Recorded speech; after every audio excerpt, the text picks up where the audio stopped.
Bumaba si Mr. sa silong ng payag para kunin yung wala ng buhay na isda na baraka at sinalok niya na din yung dalawa pang isda na malapit na ding mamatay. Hello mga mare, this is Maring Linlin, babaeng waray nun na naninirahan dito sa maliit na baryo sakop ng Lavisaris, Northern Samar. Pagkarating namin dito sa payag, nakita kaagad ni Mr. yung isang isda na palutang-lutang. High tide nga pala sa mga oras na yan at hapon na din, kaya makikita nyo na palubog na din yung araw. Yung sadya nga pala namin dito sa payag ay para kunin yung dalawang isda na nanghihina na. Plano na lang namin na iulam yun. Yung dalawang isda nga pala na yon ay galing sa bunuan namin at nilipat dito ni Mr. para alagaan niya, papalakihin sana namin. Pero nitong mga nakarang araw napapansin ni Mr. na parang bulag na yung isda. May nakita din kami sa parte ng katawan niya na parang kinagat o tumuklaw. May mga comment nga pala akong nabasa na dahil baka daw magkakaiba ng lahi ay nag-aaway-away sila. Kaya naman daw kapag nakakaskas nila yung mukha nila o yung pinakamata nila doon sa lambat. Dito nga pala sa silong ng payag namin, iba't ibang isda nga pala yung hinuhulog namin dito, pero karamihan ng nahulog namin dyan ay manlalara o kaya naman samaral ata sa Tagalog. May nakita nga pala si Mr. dito na ibang klaseng isda na dapat daw wala dito, kaya naman sinasalok niya at ilalabas niya dahil baka daw ito din yung nangangagat sa mga isda naming alaga. Palakihin.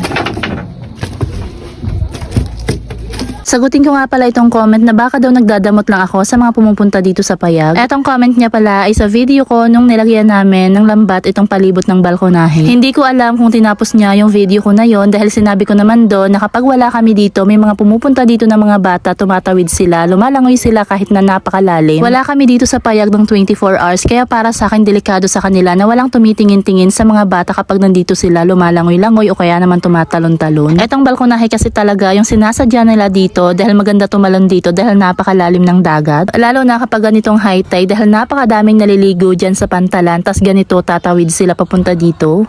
Etong buong loob ng payag, lahat yan may nakapalibot na lambat. Ayun yung lambat, nakapalibot yan. Walang labasan yung isda. Kaya tinitignan doon banda ni Mr. baka nandun banda yung isda. Ha?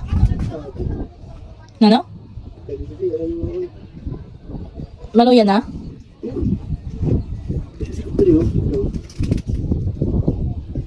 At yung pangalawang isda nga pala na planong kunin ni Mr. nandun banda sa pinakasulo kaya bababa siya dahil hindi niya masalok dito. Dito lang kasi yung pasukan at labasan kapag pupunta ka sa ilalim ng payag. In-upload ko nga pala yung maikling video nito kahapon sa Reels at may mga nag-suggest nga na maglagay daw kami dito ng hagdanan. Umabot nga pala yung video ko na yon ng 3.2 million views kaya maraming salamat sa nanood at yaan nyo po, sasabihin ko kay Mr. na lagyan dito ng hagdanan at kung kailan to tatrabahuin.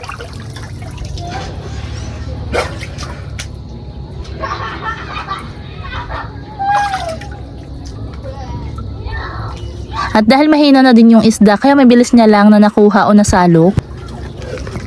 Ayan na. Kaptang ko. At nakuha na din ni Mr. itong isda na wala na ding buhay. Tignan nyo yung itsura niya. Para talaga siyang kinagat. Baraka nga pala yung tawag niyan sa amin. Tapos tignan nyo yung pinakabuntot niya. Parang kinagat din. At ito nga pala yung pangalawa pang isda na mahina na din. Tapos lumabas na din dito sa Mr. sa ilalim ng payag. At uuwi na kami.